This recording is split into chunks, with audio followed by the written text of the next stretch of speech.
Deus vai falar com você nesta noite, meu irmão. Pode ter certeza disso. Irmãos, nós estamos fazendo uma série de estudos sobre a segunda vinda de Cristo e hoje eu creio que nós chegamos no estudo mais importante para o crente nascido de novo. Para você que já nasceu de novo, o que você vai aprender esses dias na palavra de Deus conosco, acerca do arrebatamento da igreja, vai edificar grandemente a tua fé e, ao mesmo tempo, vai colocar no teu coração um desejo de preparação, um desejo de subir e estar para sempre com o Senhor. Eu convido você a abrir sua Bíblia nos textos básicos que nós vamos usar, que é 1 Tessalonicenses, capítulo 4. Assim que você achar, fique em pé, por favor, nós vamos ler a palavra de Deus, depois vamos orar. 1 Tessalonicenses, capítulo 4. O apóstolo Paulo, inspirado pelo Espírito Santo, ele nos dá esta revelação sobre como será o arrebatamento da igreja. Como é que ele vai se processar? Jesus fala do arrebatamento, mas o Espírito Santo usa Paulo para trazer detalhamentos acerca do arrebatamento da igreja. Paulo, irmãos, ele teve excelentes revelações que Jesus deu a ele. Ele mesmo diz que por causa dessas excelentes revelações, ele teve até um espinho na carne, para que ele não se ensoberbecesse, a fim de que ele pudesse manter-se humilde. Então acompanhe, a partir do verso 13, 1 Tessalonicenses, capítulo 4, o apóstolo nos traz esta revelação.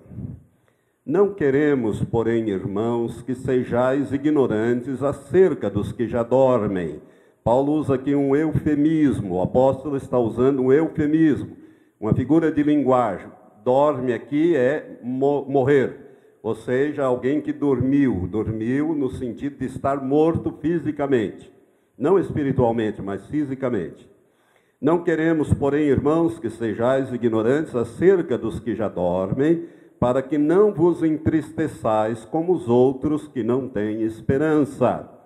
Porque se cremos que Jesus morreu e ressurgiu ou ressuscitou, assim também aos que dormem, isto é, aos que já morreram, Deus, mediante Jesus ou através de Jesus, os tornará a trazer juntamente com Ele. Dizemos-vos, pois, isto pela palavra do Senhor, que nós, os que ficarmos vivos para a vinda do Senhor, de modo algum precederemos os que já dormem. Porque o Senhor mesmo descerá do céu com grande brado, a voz do arcanjo, ouvida a voz do arcanjo, ao som da trombeta de Deus, e os que morreram em Cristo ressuscitarão primeiro. Depois nós, os que ficarmos vivos, seremos arrebatados juntamente com eles nas nuvens, ao encontro do Senhor nos ares, e assim estaremos para sempre com o Senhor. Portanto, consolai-vos uns aos outros com estas palavras. Amém? Agora volte algumas páginas na primeira epístola do mesmo apóstolo aos Coríntios, no capítulo 15. Capítulo 15, ele fala da ressurreição. Todo esse capítulo, o apóstolo Paulo fala da ressurreição. E no verso 50 a 52 de 1 Coríntios, nós vamos então encontrar esta revelação estupenda, que vem completar esta outra revelação que nós já acabamos de ler. Então, um texto complementa o outro. E aqui o apóstolo, pelo Espírito Santo, no verso 50 de 1 Coríntios, capítulo 15, diz-nos assim: Mas digo isto, irmãos, que carne e sangue não podem herdar o reino de Deus, nem a corrupção herda a incorrupção. Essa palavra corrupção aqui precisa ser entendida, não é corrupção política, né, administrativa, é corrosão, é no sentido de corrosão, ou seja, a deterioração do nosso corpo físico. Ele está se referindo aqui ao corpo. Então, a corrupção ali no sentido de deterioração. Mas digo isso, irmãos, que carne e sangue, ou seja, a vida física, não podem herdar o reino de Deus, nem a corrupção herda a incorrupção. Eis aqui vos digo um mistério: nem todos dormiremos, ou seja, nem todos morreremos, mas todos seremos transformados num momento, num abrir e fechar de olhos, ao som da última trombeta. Porque a trombeta soará e os mortos serão ressuscitados incorruptíveis, e nós seremos transformados. Aleluia! Louvado seja Deus. Vamos orar. Pai, nós te louvamos por estas preciosas porções da tua palavra. Obrigado, Senhor, porque o Senhor usou o teu servo no passado para escrevermos destas revelações profundas acerca do arrebatamento dos santos, da ressurreição, ó Pai, do corpo e também da transformação. Nós te louvamos, Senhor, porque herdamos do Senhor, através de Jesus Cristo, esta eterna esperança, certeza de que um dia haveremos de estar para sempre com o Senhor. A nossa oração é Maranata, ora vem, Senhor Jesus. Amém. Podeis sentar, irmãos. Deixa o seu dedo marcando esse texto de 1 Tessalonicenses que nós vamos usar nesta noite. Irmãos, este assunto do arrebatamento da igreja, ele é palpitante. Eu vou levar várias quintas-feiras falando desse assunto. Eu quero dizer para você que bem recentemente, no apagar das luzes de 2014, eu estava lendo Apocalipse e o Senhor me deu um entendimento novo. Eu diria que Ele ampliou o meu entendimento acerca do arrebatamento da igreja. Eu não sei quando é que eu vou falar, mas eu vou falar nesse estudo, eu vou colocar esse entendimento novo que eu tenho, que eu nunca falei em lugar nenhum, porque me foi dado agora, no dia 30 para 31 de dezembro deste ano. Eu louvo a Deus, porque o Senhor é bom. Aleluia. Glória a Ele. Então, na medida em que a gente vai estudando a palavra, vai amadurecendo, no tempo próprio, Deus nos dá a conhecer as coisas que em breve devem acontecer. Irmãos, eu quero antes desafiar a você o seguinte, quero fazer um desafio. Satanás, os demônios vão fazer tudo para você não ouvir esta palavra. Eu estou falando isso de experiência própria. Eles vão fazer tudo, vão criar muitos embaraços para você não vir na quinta-feira. Muitos já ficaram, né, em casa. Graças a Deus nós temos o rádio e temos também a internet que pode ser acessado. E eu louvo a Deus pela internet, porque ainda que tenha muita coisa que não presta lá, mas ela é usada também para a divulgação da palavra de Deus. Tanta gente tem sido abençoada através de pregações, não só nós, mas de outros líderes que falam acerca disso. Tem despertado a igreja no mundo inteiro. E às vezes recebo e-mails, recebo telefonema, da ontem à noite mesmo, recebi um telefonema de Portugal, de alguém que nos vê através desses vídeos. Eu louvo a Deus porque esse vídeo, futuramente, ele vai parar na internet e vai abençoar a vida de milhares, não sei, Deus é quem sabe. Por isso, eu estou querendo te dar esse aviso desde já. Você vai fazer tudo para que na sequência, não só na próxima, mas nas próximas quintas-feiras, você participe deste culto de ensino sobre o arrebatamento da igreja. Sabe por quê, irmãos? porque esta palavra pode fazer a diferença entre você subir no dia em que Cristo vier buscar os santos ou você ficar. E quando eu falar da grande tribulação, que é na sequência, é um dos próximos estudos que vou falar, você vai ver que vale a pena você fazer uma aliança com Jesus Cristo, vale a pena você entregar a sua vida a Ele e preparar-se para este dia glorioso do arrebatamento da igreja. Irmãos, antes de começar, eu estava vendo o vídeo que eu ministrei há 17 anos atrás. A última vez que eu falei aqui na igreja sobre o arrebatamento da igreja de uma maneira, de um estudo sistemático, foi em 1997, finalzinho do ano 97, portanto já tem 17 anos. E eu estava dando uma olhada naquilo que ministrei, e ali eu conto uma visão que nós tivemos. Não fui eu quem teve essa visão, foi o pastor Matias, e como eu coloquei lá, eu vou colocar aqui também, porque eu estive olhando assim, numa panorâmica, as pessoas são outras hoje, né? Muitos já partiram, já estão com o Senhor, numa rápida abordagem, assim, eu percebi isso, e outros não estão mais conosco, estão em outras igrejas, servindo a Deus em outros lugares. Alguns ainda estão aqui conosco. Mas, então eu quero compartilhar esta visão para edificar a tua fé. Essa visão tem mais de 20 anos. E quem a teve foi o pastor Matias, através de um sonho. Mas não foi um sonho comum, foi um sonho em que alguma coisa lutava para que aquela visão, aquilo que estava sendo mostrado não viesse. Né? Havia uma oposição muito grande. E eu me lembro que quando o pastor nos compartilhou isso, ele disse: pastor, 6 horas da manhã eu acordei, parecia que eu estava todo moído, suado.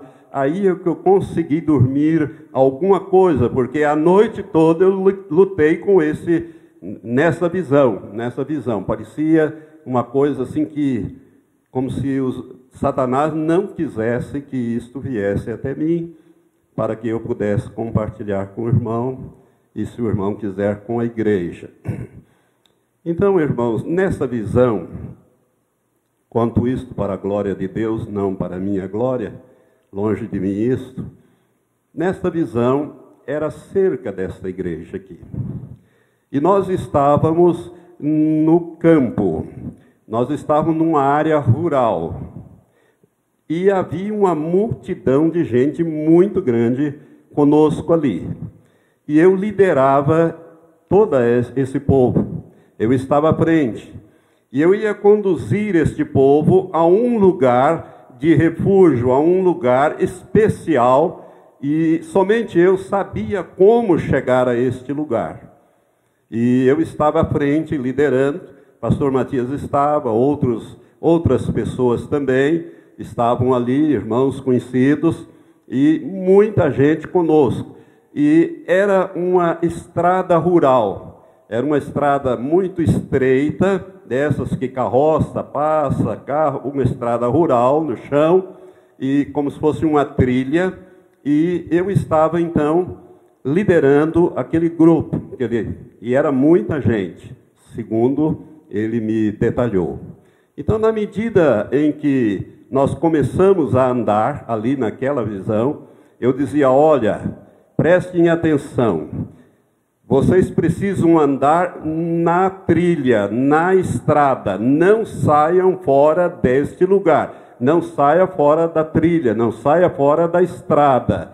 Por quê? Porque ali fora, do lado de fora, tanto a direita como a esquerda, tem muitos lugares pantanosos e são areias movediças. E se você sair, você pode cair ali, e se você cair, nós não temos condições de te buscar lá. Nós não vamos parar esta caminhada, porque o tempo está curto. E eu olhava, e o sol estava declinando, era em torno de 5 horas da tarde. E nós precisamos chegar lá naquele lugar de refúgio, um lugar especial, de preferência antes que a noite viesse. E nós então, eu disse, não saiam fora. E andava rápido, e o pastor Matias atrás, porque ele estava preocupado com a vida dele, né? Em apertar o passo. E eu andava firme, rápido, e eu ia dizendo, não saia fora. E algumas pessoas teimavam e saíam, e daí caíam naqueles lugares e começavam a gritar, socorro, ajuda, socorro, estou me afundando. E eu digo, não salve, não saia para salvar, senão você morre também. Continue na trilha, continue na trilha, continue na estrada. E eu então estava na frente andando rapidamente, né? E aí a visão passa por um segundo estágio, esse é o primeiro estágio. A visão passa por um segundo estágio e nós alcançamos uma área em que parecia ser uma pastagem, pasto de um lado e pasto do outro. Mas nós estávamos naquela estrada estreita, uma espécie de trilha. E eu dizia, olha, não saiam para fora, porque havia muitas toceiras. Eu vou usar essa linguagem, toceira de capim, né? Era uma pastagem rala, mas tinha aquelas toceiras de capim, tanto de um lado como do outro. E eu digo, olha, não saia fora da trilha, né? Porque nessas toceiras existem serpentes venenosas. E se você sair e for picado, você vai morrer. Não saia. E algumas pessoas teimavam, curiosamente, e saíam. Desobedientes saíam, eram picadas, começavam a gritar por ajuda. E eu digo, não dá para ajudar. Se você for atrás, você vai morrer também. Deixa para lá. Vamos no nosso objetivo, no nosso alvo. E, num dado momento, aparece uma mulher à direita, uma mulher com as roupas bem chamativas, umas roupas todas coloridas, e essa mulher tinha os atavios, e ela estava com os chocalhos, e ela estava com pandeiros, e ela chacoalhava aquilo e dizia, venham, venham, venham, venham por aqui, venham por aqui. E eu digo, não saia da trilha. Cuidado, se você sair, as cobras vão te picar. E algumas pessoas iam, né, igreja, e você sabe que mulher, em visão, representa a igreja. E saíam, eram picados e eram mortos. E eu dizia, não vá atrás para socorrer, porque senão você pode se perder também. E nós chegamos então a um terceiro estágio daquela visão. Quando termina esse segundo estágio, o sol começa a ser coberto pela terra. O dia já estava terminando.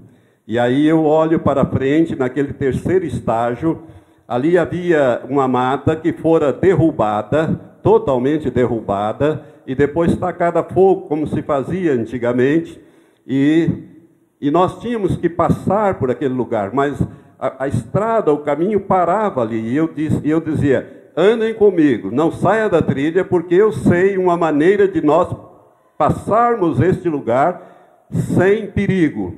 Eu sei por onde levar, ande comigo, não saia da trilha, porque se você entrar nesta parte ali, e nisso a noite começou a descer, o manto da noite, eu falei, você vai entrar nessa parte escura, e ali tem paus, né, pontiagudos, e você vai se ferir, pode até morrer, e vai ficar preso nessa armadilha.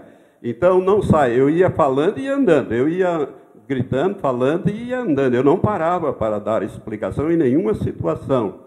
E aí então, quando nós chegamos, eu virei para a direita e entrei numa trilha mais curta ainda, mais estreita. E nisso à noite, o manto da noite estava descendo, mas ainda havia alguma claridade. Havia alguma claridade, mas alguns desobedientes, assim, pessoas rebeldes, entraram e gritavam, se machucavam e não davam ouvido. E na medida, irmãos, que nós íamos caminhando, aquela população foi diminuindo. Foi diminuindo por esses que foram ficando pelo caminho. Foram ficando pelo caminho. E nós entramos, chegamos então, atravessamos aquele lugar escuro, a noite já tinha chegado praticamente, alguns lampejos ainda de luz, dava para avistar alguma coisa, mas já estava praticamente escurecendo. E aí nós atravessamos aquele lugar e entramos no quarto e último estágio daquela visão. E eu disse para os irmãos, agora nós vamos entrar, nós vamos continuar, e à direita, que parecia novamente um pasto, tanto de um lado como do outro, um pasto ralo, baixinho, e eu disse para eles, vão aparecer tanto à direita como à esquerda animais ferozes enormes. Vão aparecer gorilas enormes e ursos enormes à direita, e à esquerda enormes leões. Mas vocês não tenham medo deles, apenas continue na trilha, no caminho. Se você continuar no caminho, eles não podem te alcançar, mas se você fugir para um lado ou para o outro, eles vão te pegar e vão te estraçalhar. E eu então já olhava e via na frente, assim, a uma questão de 1 quilômetro, mais ou menos, o lugar onde nós íamos. Era como se fosse uma aldeia, uma cidade, assim, uma cidade toda iluminada. E quando eu terminei de dar essa instrução e entramos naquele lugar, apareceram enormes gorilas de 4, 5, 6 metros de altura, tipo King Kong, assim, uma coisa horrível, né? E ursos enormes, e do outro lado, leões, assim, extraordinariamente grandes, que urravam. Você sabe que o urro de um leão é uma coisa apavoradora, e as pessoas gritavam, e eu digo, não tenha medo, apenas não saia do caminho, que nada vai te acontecer. Nós já estamos chegando, e nesse momento o pastor Matias acordou daquela visão. Isso durou a noite toda essa caminhada, a noite toda essa situação. E ele então me passou isso. Isso tem mais de 20 anos. Eu quero dizer para você, irmãos, que eu tive um discernimento na época sobre isso. O Senhor depois deu algumas outras revelações, que mais para frente, se for o caso, eu vou compartilhar também. Mas nós estamos nesta caminhada. Esta caminhada, irmãos, é rumo ao arrebatamento da igreja, ao lugar seguro, para que nós saiamos fora. Mas são estágios, se você percebeu, são estágios cada vez mais difíceis e mais complicados, porque o dia vai declinando, o sol vai se pondo, a noite vai chegando, e nós temos que enfrentar essas situações. Então, o meu discernimento disso é que é esta caminhada que nós estamos fazendo até o arrebatamento da igreja. E eu quero dizer para você que Deus te ama muito, meu irmão, minha irmã, meu amigo que está aqui, porque te trouxe para cá. Ele te trouxe para cá porque essa palavra você não acha. A palavra sobre a segunda vinda de Cristo, a palavra que fala sobre a volta de Jesus, estudos. Eu dou graças a Deus porque esta igreja tem esta visão desde o princípio. O Senhor me deu isso, desde o princípio. E os pastores que pregam aqui, pregam nesse sentido e levam-nos a um caminhar, sempre visando a salvação das pessoas, o novo nascimento e a preparação da igreja dos santos, nascidos de novo através da santificação, sem a qual ninguém verá o Senhor. Olha aquele pôster que nós temos, Jesus está voltando, é tempo de santificar-se. Essa é a ênfase. Quando se prega tanta mensagem, tanta coisa por aí, né? E Deus anda muito irado com pastores na face da terra, profetas e tudo mais. Deus tem falado isso porque não tem pregado e não tem preparado a igreja para a volta de Jesus. Irmãos, dentre as várias funções do Espírito Santo, 2 são essenciais, 2 são básicas. Primeiro é convencer o pecador do pecado, da justiça e do juízo para que ele seja salvo. E a segunda é preparar aquele que já nasceu de novo para o arrebatamento para morar no céu. Amém? Então, nós temos esta visão desde o princípio e priorizamos a palavra de Deus nesta igreja. Por isso que eu digo que Deus te ama muito, porque Ele te colocou aqui, Ele quer prepará-lo para levá-lo. Por isso, mais uma vez, enfatizo, você precisa participar e compreender esta revelação. Ela vai fazer diferença na sua vida espiritual. Amém? Amém. Irmãos, eu ministro o arrebatamento da igreja em 2 ângulos. Do ângulo da terra para o céu, cujos textos são esses que nós lemos, e nós vamos falar sobre eles.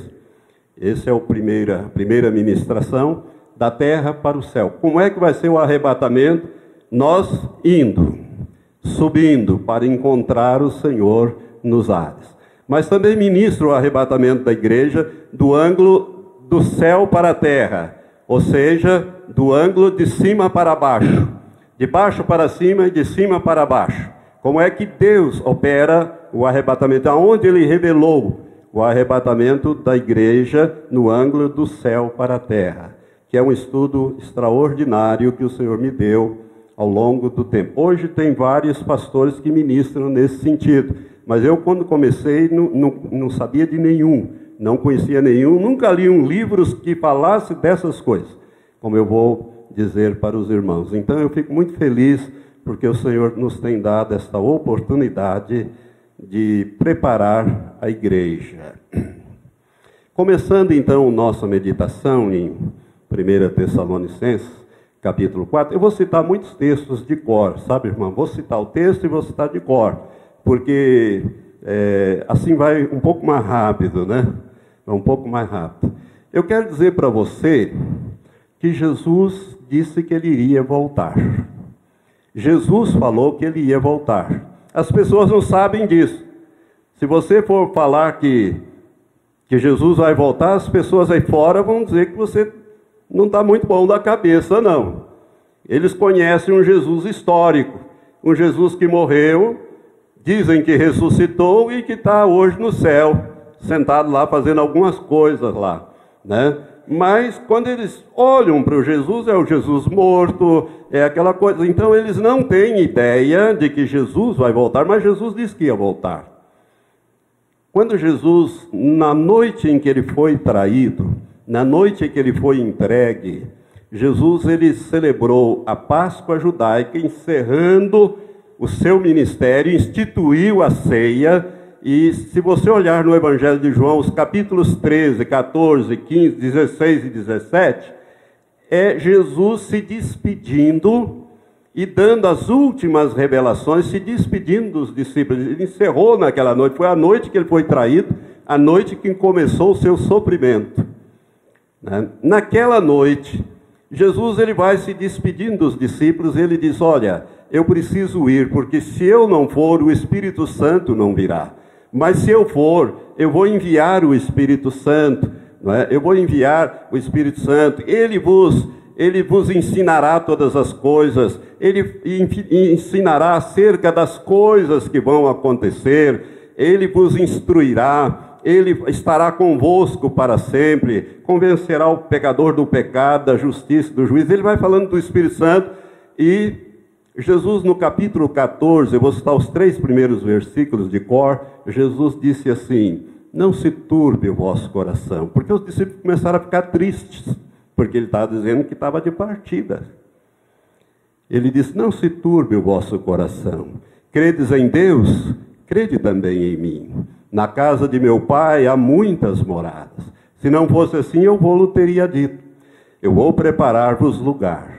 E quando eu for e vos preparar lugar, virei outra vez, virei outra vez, virei outra vez, e vos levarei para mim mesmo, para que onde eu estiver, estejais vós também.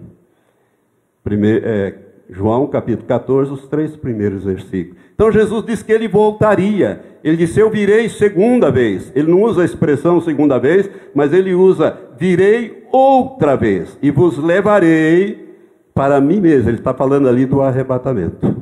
Jesus está falando ali do arrebatamento. Jesus também no capítulo 24, quando ele ia saindo do templo, mostrar os edifícios, etc., Jesus, não vê de tudo isso aqui, né? Em verdade vos digo que não se deixará aqui pedra em cima de pedra que não seja derribada. Quando os discípulos chegaram ali no Monte das Oliveiras, fica de frente em Jerusalém, fica de fronte de Jerusalém, chegaram para ele em particular e disseram: mestre, diga-nos quando serão estas coisas? E que sinal haverá da tua vinda e do fim do mundo? Que sinal haverá da tua vinda? Jesus não tinha ido ainda, eles queriam saber quais eram os sinais que indicaria a sua segunda vinda. Aí Jesus vai e libera a mensagem que é o sermão profético do capítulo 24 e 25 do Evangelho de Mateus. Então Jesus ele fala no 24 que ele vai voltar. E ele fala em João capítulo 14, esses 3 versículos que eu citei, que ele vai voltar. Mas além de Jesus, o Espírito Santo também revelou que Jesus vai voltar. Nesse texto que nós lemos aqui, 1 Tessalonicenses capítulo 4, o Espírito Santo inspira Paulo a escrever e a detalhar como será essa segunda vinda de Jesus.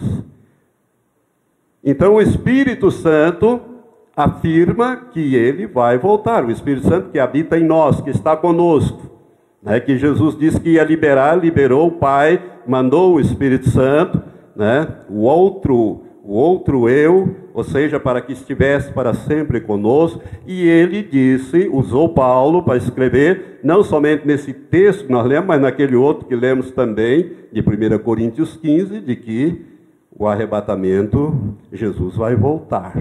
E vai acontecer coisas extraordinárias. Então, Jesus disse que ele ia voltar.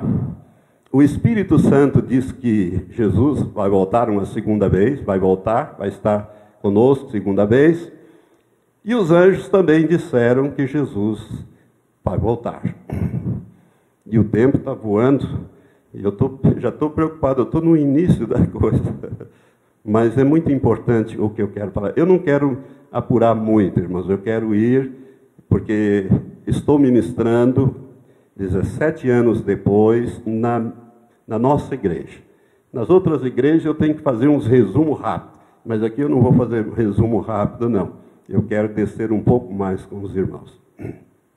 Os anjos também disseram que ele ia voltar. Você se lembra, está lá no registro de Atos capítulo 1, que quando Jesus subiu, a Bíblia diz, Paulo, o apóstolo, foi usado novamente, no capítulo 15 desse texto que fala sobre a ressurreição, verso 6, o apóstolo Paulo diz que Jesus subiu à vista de mais de 500 irmãos.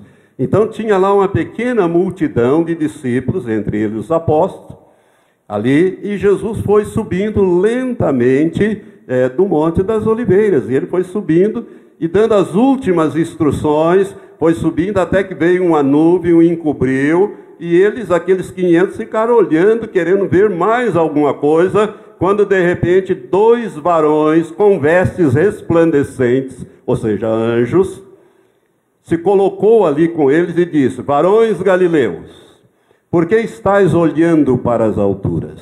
Este Jesus que vistes ir, virá, do mesmo modo como o vistes ir. Então, Jesus disse que ia voltar, o Espírito Santo disse que ele vai voltar, e os anjos disseram que ele vai voltar. Você tem dúvida de que ele vai voltar? Não. Mas se você falar isso aí para o mundo, que Jesus vai voltar, eles vão achar que você é doido, né? Diz, mas que isso? Aonde você tirou isso? Que ideia é essa? Né? Porque as pessoas não conhecem a palavra de Deus. Jesus disse que ia voltar, e ele vai voltar. E ele vai voltar. Aleluias. Ele vai voltar, irmãos. Ele vai voltar para primeiro levar a igreja. Primeiro levar a igreja. Então eu queria desenvolver um pouquinho mais com você este assunto. Veja bem, tem pessoas que não entendem. A Bíblia e os textos bíblicos às vezes levam a gente a fazer confusão. Mas a Bíblia ela é relativamente clara quando você começa a estudá-la da maneira certa, para você entender que Jesus, ele virá, na verdade, duas vezes. A primeira vez, ele não virá à terra. Ele não porá os seus pés sobre a terra. A Bíblia diz nesse texto que nós lemos, que ele virá e parará nos ares. Nós é que subiremos para encontrar o Senhor nos ares. Esta primeira vez é o arrebatamento da igreja. Mas Apocalipse, capítulo 1, verso 7, diz: e todo olho o verá, até aqueles que o traspassaram. Ou seja, todo olho vai ver Jesus voltando em poder e grande glória. Mas aí ele voltará com a igreja. Primeiro ele vem buscar a igreja, mas quando ele vier buscar, ele não descerá à terra. Ele parará nos ares. Essa palavra ares é cosmo no grego. Ou seja, a estratosfera, próximo da terra. Jesus virá, parará lá, e nós subiremos a encontrar o Senhor nos ares. 3 anos e meio depois desse grande evento, no meu modo de entender, tem alguns que dizem que a igreja vai subir no início dos 7 anos, aquela semana de anos que ficou para trás, que Deus vai voltar a tratar com o povo de Israel, que eu venho falando, né? Mas no início dessa semana, uns teólogos, somente teólogos reformados da linha pentecostal, assembleana, eles ensinam assim. No meu modo de entender a palavra de Deus, e sou um estudioso de escatologia, há cerca de 30 anos que estudo esse assunto na Bíblia, não será no início dos 7 anos, mas será na metade dos 7 anos, e eu vou provar isso dentro da Bíblia, vou mostrar isso dentro da Bíblia mais para frente. Mas agora basta que você saiba que a igreja sai na metade desse período dos 7 anos, né? Então, metade, decorrido 3 anos e meio, nós saímos arrebatados, e depois nós voltaremos no final desses 7 anos. Aí então, todo olho verá. Jesus virá em poder e grande glória, e com ele virão os anjos, e virá também a igreja. Então Jesus vai vir com a igreja. Quer ver como isso está na Bíblia? Né? Às vezes a gente tem que fazer a afirmação, mas tem que mostrar. Vai no penúltimo livro do Velho Testamento, o livro de Zacarias. É fácil, é só achar Mateus ali, o início de Mateus, voltar algumas páginas e você vai achar Zacarias. Zacarias capítulo 14, verso 5. Em Zacarias capítulo 14, verso 5, a parte final desse versículo, finalzinho desse versículo, nós temos esta revelação. Zacarias capítulo 12, 13 e 14 são escatológicos, são proféticos, se aplica muito a esse tempo final. Mas a parte final desse versículo 5 de Isaías 14, nós lemos assim: então virá o Senhor meu Deus e todos os santos com ele.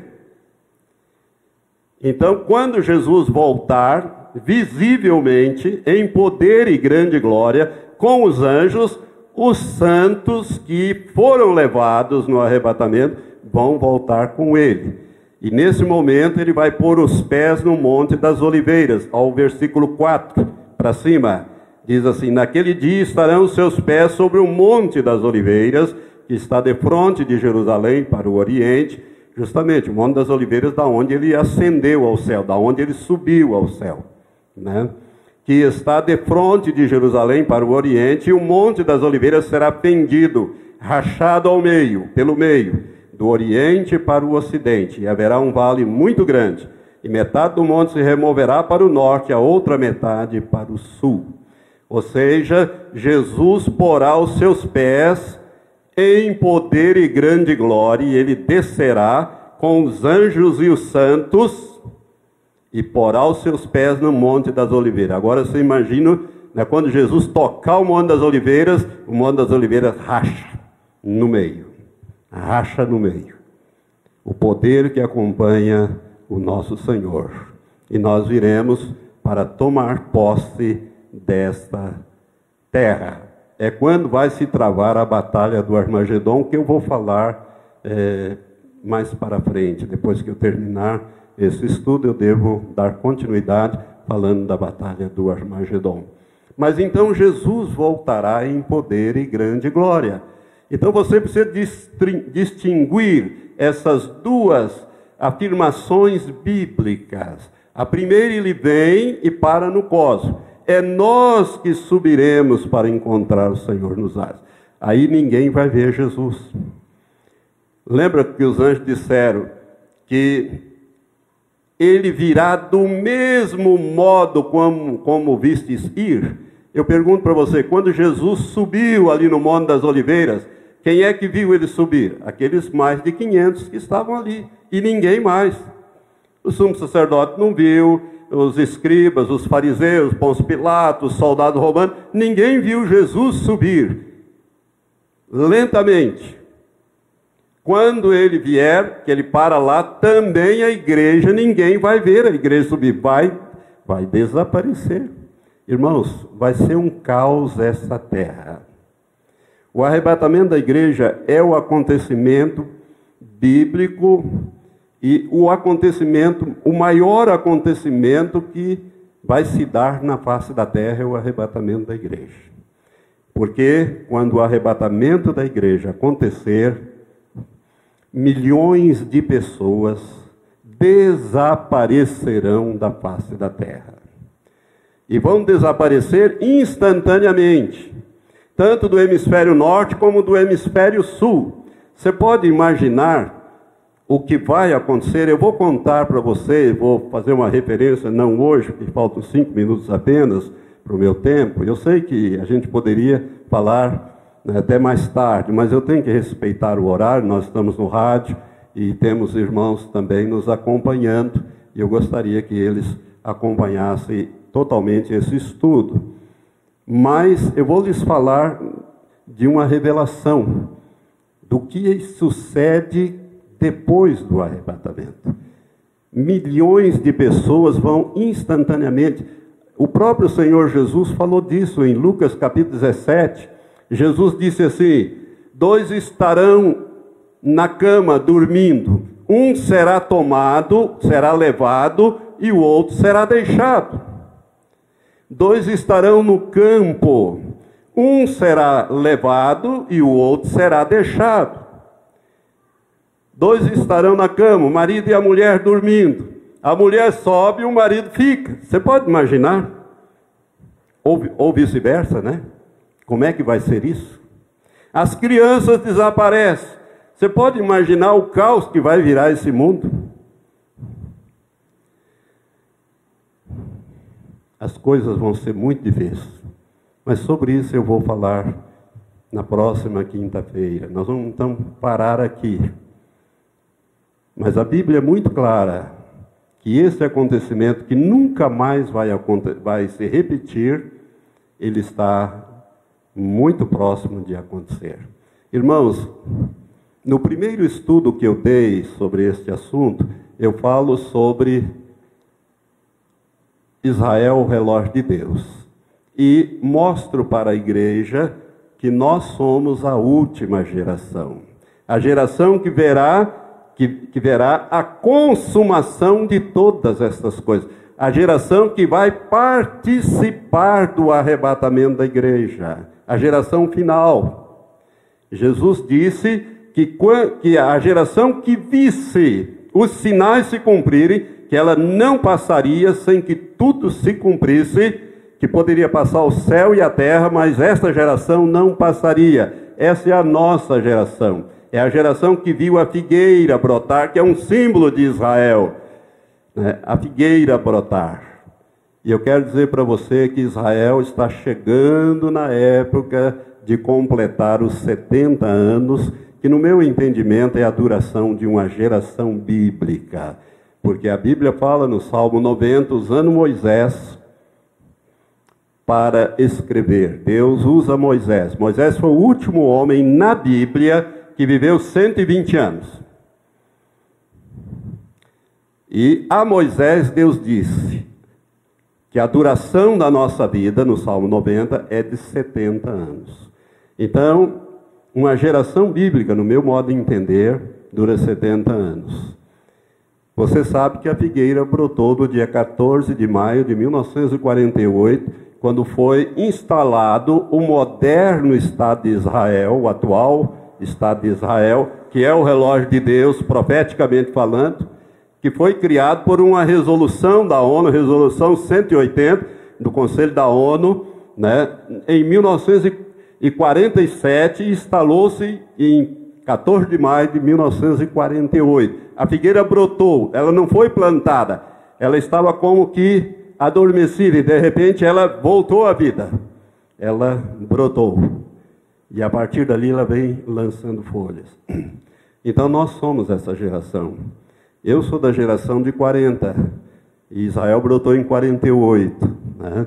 Então eu estou nessa expectativa. Não sei se vou alcançar. Eu tenho para mim que vou, que Deus vai me dar essa graça de participar do arrebatamento da igreja. E eu quero subir com vocês, irmãos. Vocês são as ovelhas que o Senhor colocou aqui. Há muito tempo atrás, em 1987, no dia 1º de março de 1987, Jesus falou comigo de uma maneira audível. E eu estava sentado numa grama, lá na chácara, no sítio do irmão Antônio Ribas, participando de um culto à tarde, 2h30 da tarde. E eu estava ouvindo a palavra, e de repente o Senhor me disse: Valtenir, você me ama? Eu levei um susto, dei um pulo. Ele teve o mesmo diálogo que ele teve com Pedro, quando ele restaurou Pedro, ali nas margens do mar da Galileia, que ele perguntou 3 vezes para Pedro se ele o amava, e Pedro disse: sim, Senhor, tu sabes que eu te amo. E eu dei a mesma resposta. E ele disse: apacenta as minhas ovelhas. As ovelhas, irmãos, essa igreja estava começando. São vocês. Então, eu tenho que cuidar de vocês e, de preferência, prepará-los para o arrebatamento. E eu quero dizer para você que o arrebatamento está às portas. Aleluia. Então, eu vou parar aqui, que já são 9h30, mas na próxima quinta-feira eu vou mostrar para você, dentro da palavra de Deus, como será o arrebatamento, e também compartilhar uma visão que eu sei que é do Senhor, que o Senhor já me falou que é dele, já me testificou no meu espírito que é dele, e que mostra como serão as coisas daqui para frente. Então não deixe de estar aqui na próxima quinta-feira. Vigie a sua vida, ore desde cedo. Se aparecer alguém doente, repreenda a enfermidade. Se alguém disser: eu vou te visitar, você diz: é outro dia, agora não. Hoje não. Ou então, se aparecer de supetão lá, você convida para vir para a igreja. Traz ele. Amém? E se de tudo você não puder, meu irmão, minha irmã, não deixe de ver essa gravação, porque ela vai fazer diferença na sua vida. Assim como está fazendo na diferença na vida de muitas pessoas, mundo afora, que entende a nossa língua, o português. E eu dou graças a Deus por isso. Vamos ficar em pé?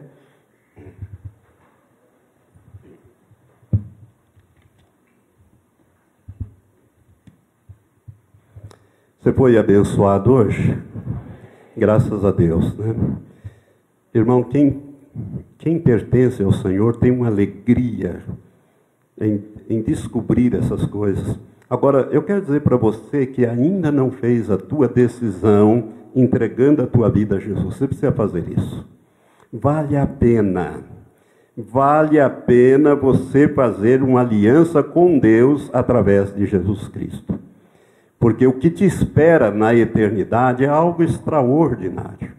É algo que o apóstolo Paulo escrevendo, ele diz: nem olhos viram, nem ouvidos ouviram, e nem mesmo subiu ao coração do homem o que Deus tem preparado para aqueles que o amam. Mas ele tem revelado através do Espírito Santo. Então algumas coisas Deus revela, outras não.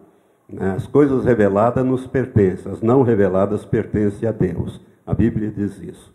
Por isso, eu quero que você fique muito feliz.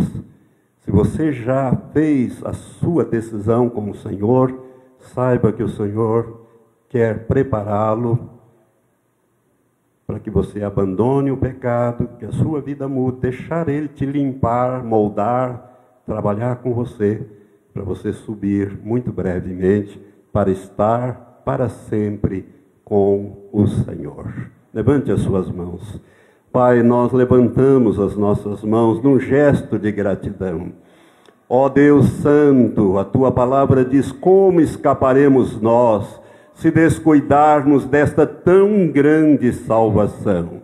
Pai, eu te louvo por essas vidas que estão me ouvindo aqui, que estão me ouvindo no rádio, que me ouvem também na internet, que me ouvirão através dessas gravações, ó Pai, que serão postadas no YouTube. Ó Deus, usa esses meios para despertar a Tua igreja e preparar a Tua igreja, Senhor, em santidade, porque sem a santificação, a Tua palavra diz que ninguém verá a Tua face. E nós queremos estar para sempre com o Senhor.